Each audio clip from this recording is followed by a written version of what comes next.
High leverage and evidence-based practices, the key to implementing instruction and having an effective classroom. What is a high leverage practice? They are practices that are essential to effective teaching and fundamental to supporting student learning. They're supported by research, available across all content areas. They're frequently used in classrooms, and there are 22 HLPs for special education. An evidence-based practice are practices that have been shown to be effective by credible research. Examples include modeling, providing scaffolded supports, demonstrating skills, and providing feedback. To know if something is an evidence-based practice, you need to locate research and the effectiveness, and see if the evidence shows an outcome in student learning. In this video, we will focus on HLP number 16, using explicit instruction. Explicit instruction is a group of effective teaching behaviors that provide appropriate amounts of clarity, guidance, and support to students who would not be able to learn in their absence. The four categories are content, design, delivery, and practice. Later in the video, we will look at an explicit lesson format and extra tips. An example of using explicit instruction in a lesson plan format looks like this. In the beginning, you have your opening where you gain student attention and state the goals and objectives. In the body, you have the I do, we do, and you do, which you will see in another video. In the closing, you review and have your closing statements, and then let the students practice. Some extra tips for designing and delivering explicit instruction is to be creative with your materials and lessons. Make adjustments as you go, seeing how the students are doing. Ask the students for their feedback and then reflect on all the assessments. The evidence-based practices I use in my teaching video are modeling and providing scaffolded support. The first step is I do, where the teacher shows the students how to solve a problem first. Okay, so today we are going to talk about repeated subtraction, and I'm going to go first and walk through how to do it, and then we'll do it together with you and your whiteboards, and then I'll give you a problem on your own. So right now you do not need your whiteboards, but first we're going to start with 12 divided by 2. So you don't need to write this down yet, okay? I just want you to look up here.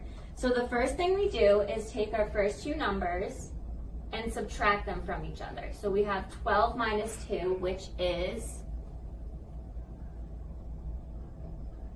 9.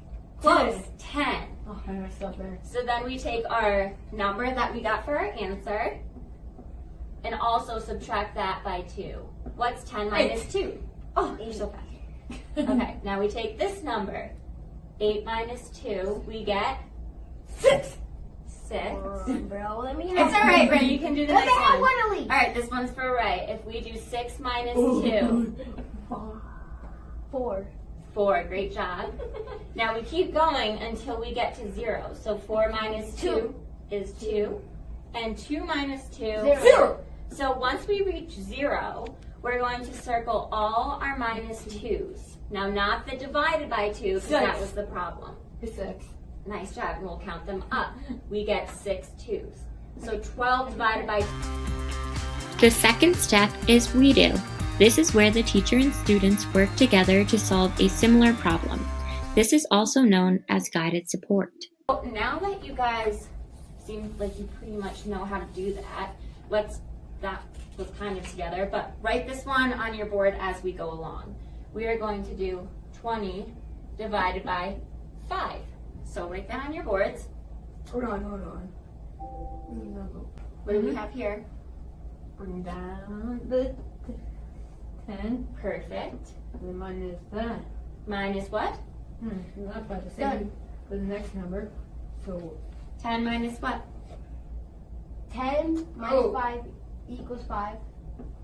good job, Ray. You done? And then, Yeah. what do we do next? 5 minus 5 Yeah, equals 0. 5 minus 5 Zero. equals 0. Okay, so then I want to see you guys circle your minus 5's and count them up. 4. Yeah, 4. So 20 divided by 5 equals 4. Missing Great job. Has been So now, found.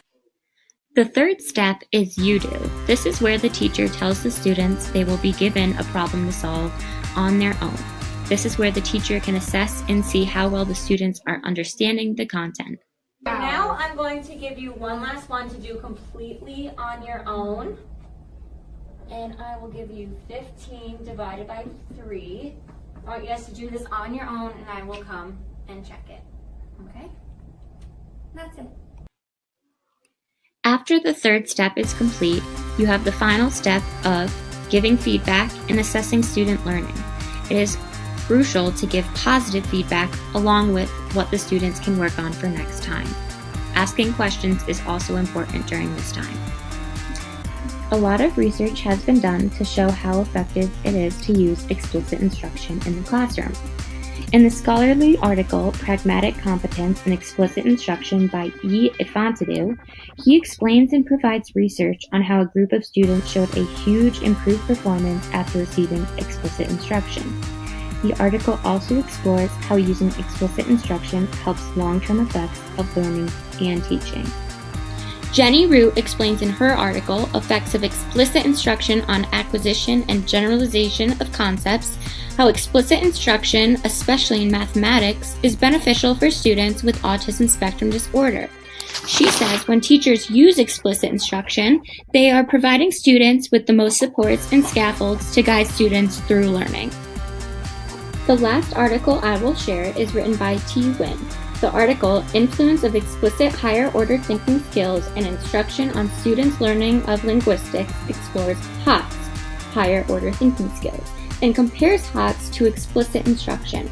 The article addresses how to give feedback, develop a positive classroom environment, and conduct small group activities. Overall, it was proven that explicit instruction of HOTS positively influences students' learning of linguistics. Some questions to think about are, as a teacher, what can you do to implement HLPs and EBPs? As a parent, how can you be sure that your students are learning using HLPs and EBPs? And as a student, have you used any of the 22 HLPs growing up or presently in school? If you have further questions or are interested in learning more about high leverage practices, I recommend reading High Leverage Practices for Inclusive Classrooms. The site to this textbook is on the resources page.